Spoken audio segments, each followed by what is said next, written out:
Usap-usapan online ang dating aktor na si Bulacan Governor Daniel Fernando at aktres na si Kim Rodriguez. Kumalat kasi sa social media ang larawan ng aktres na kasama ang politiko. Makikita sa naturang litrato na may hawak na bouquet of flowers ang aktres at nasa background naman ang isang brand new car na may ribbon pa. Batay sa litratong ipinost ng netizen sa Reddit, iniregalo umano ni Governor Fernando kay Kim ang naturang sasakyan at nabibigyan pa raw ang aktres ng allowance na may halagang 1 milyong piso.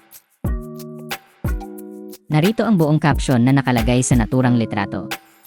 Gov. Daniel Fernando, totoo ba na ang pinambili mo ng regalo na 2.6 million pesos na SUV at allowance na 1 million pesos kada magkikita kayo ni Kim Rodriguez ay galing sa 400 million pesos confidential fund ng Kapitolyo?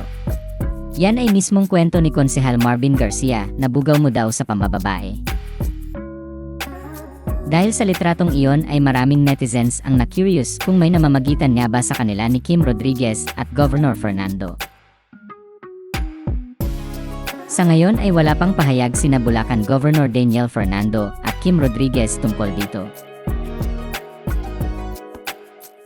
Samantala, makikita sa TikTok account ng aktres na tila pinagkaguluhan na siya ng maraming bashers. Kamakailan ay nag-post ng video ang aktres sa kanyang TikTok account kung saan makikitang kinakanta niya ang kantang Bleeding Love ni Leona Lewis habang nakasakay siya sa loob ng sasakyan. Sa comment section ng kanyang post ay sinagot niya ng pikit ang komento ng netizen na nagsabing, "Dedma sa basher basta may Daniel Fernando." Nag-post naman ng isa pang video si Kim sa kanyang TikTok account at sinagot niya ang komento ng netizen na nagsabing, "Fresh naman. Iba talaga alagang Gov. Daniel."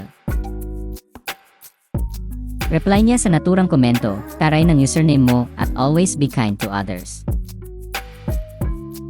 Patuloy na inintriga ng netizens ang aktres sa comment section ng kanyang mga post sa TikTok pero hindi niya na sinagot ang mga ito.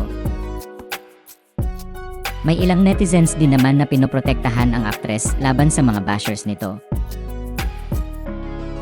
Ayon sa kanila, wala umanong masama kung magkarelasyon ang dalawa dahil single naman daw ang politiko.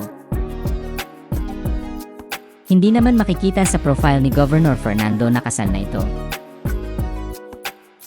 Naging gobernador ng probinsya ng Bulacan si Governor Fernando since 2019 at nitong 2025 midterm elections ay nanalo siya sa parehong posisyon.